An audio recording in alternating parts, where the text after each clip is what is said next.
Are you sure? Here's the 30-second lesson on what legends know.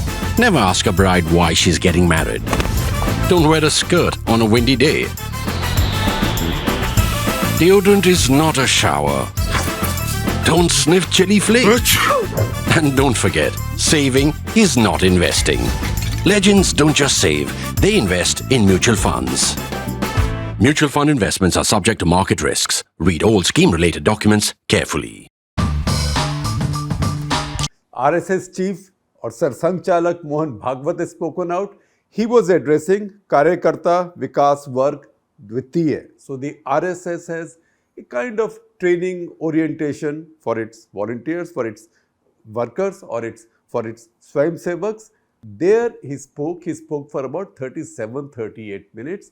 It's all in chaste Hindi. Now I have listened to this carefully. You've seen lots of headlines. This already made headlines. This came out last night around 9:30. By the time it surfaced, most publications had gone to bed, and yet it was deemed important enough to make it to front pages almost in every publication. However, the details are subtle and details are quite extensive, which is what I have done. So I have listened to this carefully, and I have also tried to pick out what I think is important and what I think has implications going ahead. And you know what? It's chaste Hindi, as I told you. So all my notes are written in Hindi. So as we speak, I will be transliterating. I think my Hindi is pretty good, better than my English.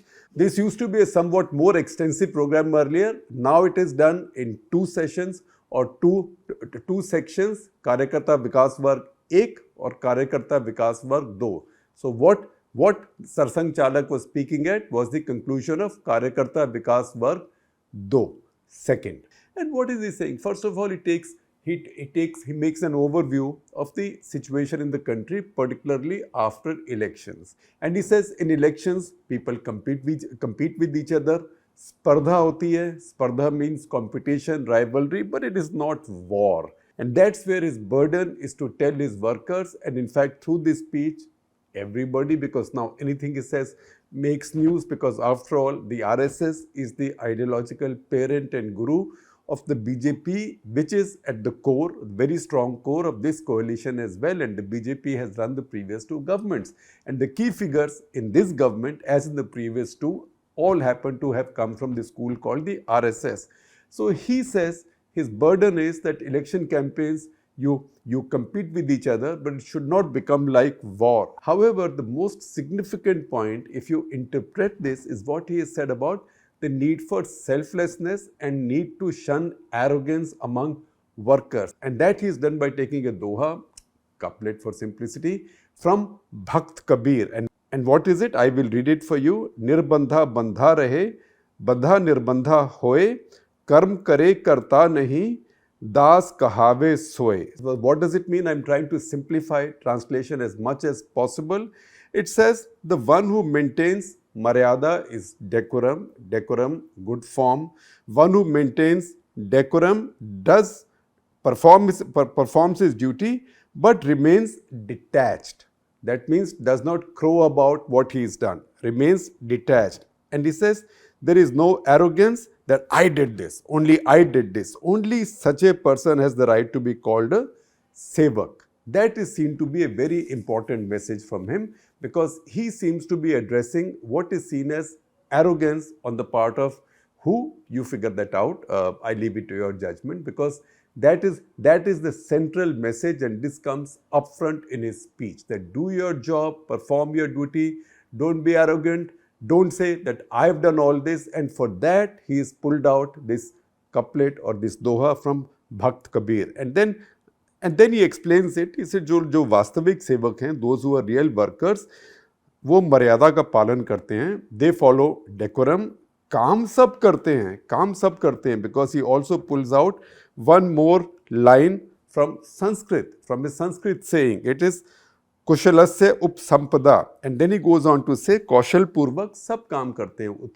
कौशल पूर्वक उत्कृष्टता से सब काम करते हैं. What that means is, people work according to their skills, they put in all their skills and hard work, but it doesn't mean that while I am using my my hard work and my skills to earn a living, to do my stuff. He says, खाली पेट कोई नहीं रहता है. Nobody starves. Everybody has to work. But while you work using your skills and your talents, it doesn't mean कि दूसरों को धक्का नहीं होना चाहिए. That means it doesn't mean you should be pushing others around or should be at the cost of others or should involve injustice for others. And he again repeats मर्यादा रख के, and मर्यादा रख के सब होना चाहिए, that even when you do your own job using your skills and talent, you should do it while following decorum. वो मर्यादा ही अपना धर्म है. This decorum is our dharma. वो मर्यादा ही हमारी संस्कृति है. This decorum is also our culture. अक्लमंद को इशारा काफ़ी है, as we say, wise men, अक्लमंद को इशारा काफ़ी है. Wise people only need a little bit of a hint. They will understand what this is about. And then he says, and then he says, our culture says, हमारी संस्कृति कहती है, अच्छा इंसान वो है जो कर्म करता है, कर्म में लिप्त नहीं रहता. Who performs their duties but does not get obsessed with it or does not get indulgent with it or self-indulgent with this. उसमें अहंकार नहीं आता कि मैंने किया, वही सेवक कहने का अधिकार पाता है. What that means is that a good sevak, a good worker, a good volunteer is somebody who does not get arrogant that I am the one who did it. Only the one who does not get arrogant like this has the right to be called a real worker or a real sevak. And then he says, अगर इसमें हम उलझे रहेंगे तो वहीं रह जाएंगे. If we get caught up in this, if we get trapped in this, we will remain there, we will not move forward. He says, in politics, दो पक्ष होते हैं. There are always two sides और उनमें स्पर्धा होती है. Once again, for greater clarity, what he means is that people who've been defeated in this spardha, in this competition, they are not people who are adversaries. They have their own point of view. So in a debate, there can be two views. You have your own views, you won the election, but the other side that has not won the election also has a view from the other side. That is the reason he prefers to call them pratipaksh. This is an interestingly subtle interpretation of national politics. If you see a race, it's called 400 meter ki spardha. So spardha is exactly for competition, a race. So there are two sides in an election in politics. उनमें स्पर्धा होती है. And then he says, स्पर्धा, competition, उसके अंदर भी मर्यादा होती है. मर्यादा means even that requires decorum. And what is that decorum?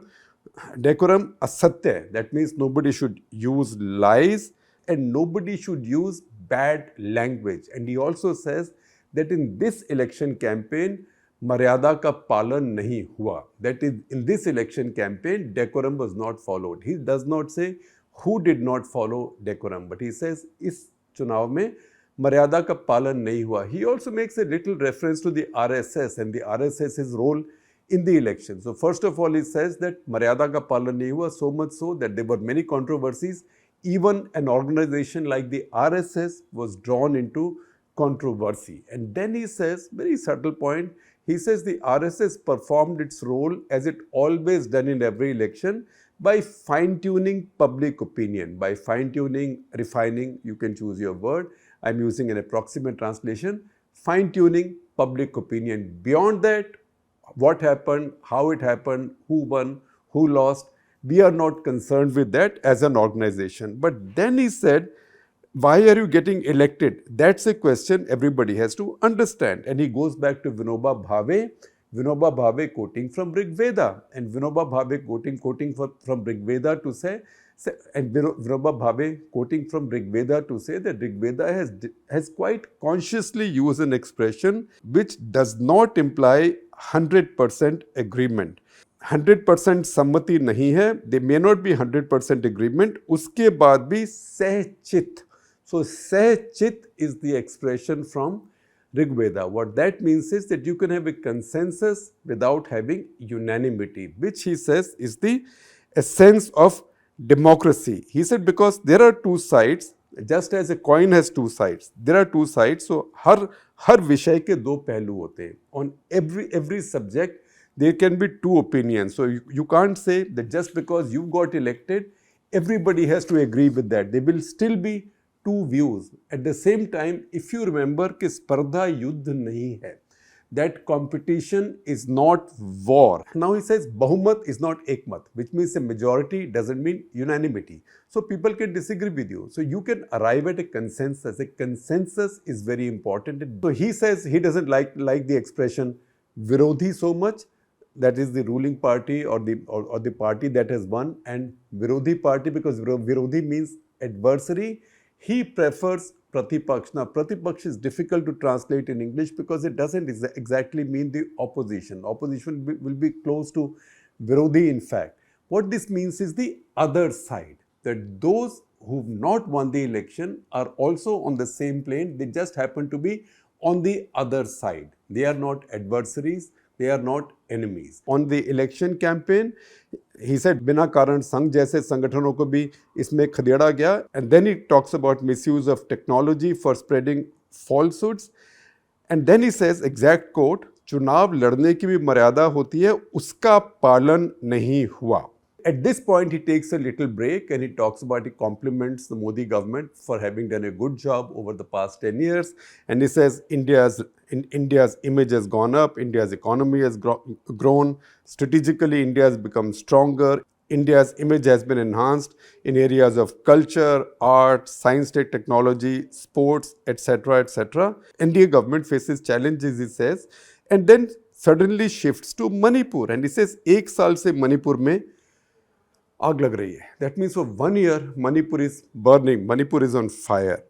And he says for 10 years, Manipur had peace. It had looked like Manipur had got rid of the gun culture. It is back now. He said, I don't want to say how it's come back, who's brought it back, but the fact is that gun culture is back, Manipur is burning. This needs immediate attention and this has to be addressed. Now, this message coming from him, particularly as Manipur has a BJP government, it's also a BJP government which, at least since the trouble started more than a year ago, in March last year, so law and order, constitutionally and technically, still remains under the state government, but a lot of it is being micromanaged from the center through officers handpicked and appointed there. It is still not coming under control. In fact, as we speak, just a day earlier, a convoy with Chief Minister Biren Singh was attacked. It was ambushed. He survived, fortunately. Some people got injured. So if I were to interpret these statements, I would say that Biren Singh should now believe that his days are numbered. That said, Biren Singh is now in BJP. He is not an RSS man. He is in fact a congressman, and that's true of every leader the BJP has in the Northeast, the BJP, not the partners. Every BJP chief minister in the Northeast, with the exception of Tripura, is actually a former congressman. Now, looking at all that and looking at these statements, and is particularly talking about Manipur, also given the fact that in Manipur, Congress party has won both the seats. He's won the seat in Methi area, which is Imphal Valley, and also in the hills, which let's call it the tribal seat, but you can also call it the Kuki seat, although there are more Nagas than Kukis in Manipur. But the fact is both seats have been lost. With that, if you read Sir Sangchalak's comments on Manipur, along with the fact of the BJP losing those two seats, I would suspect that Biren Singh's days are now numbered. Now the fact is that Sir Sangchalak has spoken about Manipur in the past also, expressing concern, but this time his language, his choice of words and emphasis has become stronger. So he has said that for 10 years there was peace and now 1 year there is no peace. So that makes it a much stronger statement, and if this does not have consequences, frankly, I will be surprised. Then he moves on to the larger issues of the RSS's theme, some of which he talks about in his Dashera address as well, and we have featured those in our CTC episodes after his Dashera speeches. He goes back to Atharva Ved and he says, if you read our Vedas, nothing that justifies untouchability, nothing that justifies the caste system. He says in our culture, philosophy and faith, nobody was aspreshya. That means nobody was untouchable. These distortions came over time, over thousands of years. Now what happened in the past? People suffered injustices, people were subjected to injustices.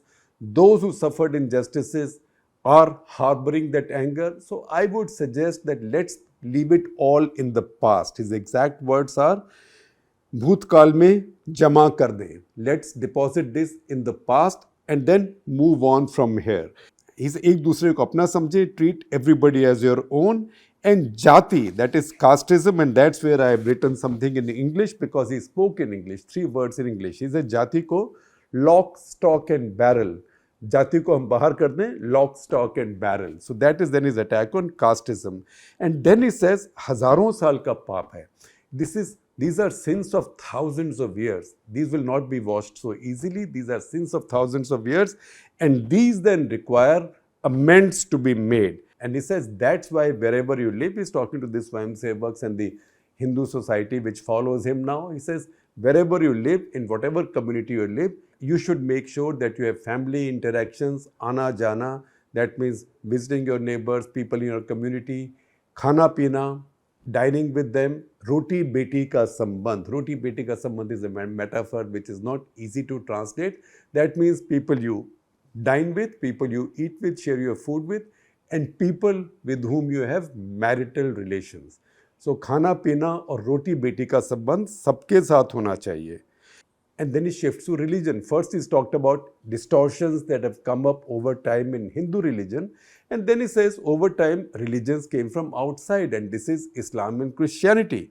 And he says they might have come from outside, and a lot of people in India also adopted those religions or converted to those religions for whatever reasons or whatever justifications they might have seen. But the fact is, now they are not outsiders. And if we have to argue with them, we have to argue with them philosophically. And he says all religions say, सब एक ही बुनियाद, exact word, सब एक ही बुनियाद से, they've all come from the same foundation, which means all human beings have emerged from the same being, of the same entity, of the same divinity. You can translate it as you wish.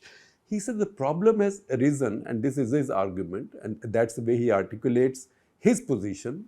He says the problem arises when one faith thinks that my truth is the real truth and everyone else's truth is not the truth. The fact is that everybody's truth is the same. So once you accept that, then there will not be a problem. And then he says, if you accept that, then you will not try to convert others, because you try to convert others because you think that my faith is true, other people's faith is not true. So that you have to give up. And then he says time has come to engage philosophically and then ask, Paigambar Sahib ka Islam kya hai? What is the Islam of the Holy Prophet? And Isa Masih ki Isaiyat kya hai? And what is the Christianity of Jesus Christ? And if you do that, he says, then you will realize that this idea ke hum hi theek hain, baki galat hai, that we are the only ones who are right, all others are wrong, that we can get rid of. And he says, ye sab bhai hain, all of us are brothers, ye sab vikritiyan hain, all these are distortions. Once again, turning to Hindu society, he says, we should also work in the direction of ensuring that wherever we live, all of us have the common mandir, Pani, Shamsan. All of us means he's addressing the caste system here and caste disparities. Mandir, all of us go to the same temple, all of us can draw water from the same well, and all of us, when we die, can be cremated at the same shamshans. So he's in this case addressing caste discrimination and segregation, particularly in rural India. This is an interestingly subtle interpretation of national politics after a campaign where people have been called Pakistani agents, their manifesto may have been called Muslim Leaguey, etc., etc. So this is really trying to pour oil over troubled waters.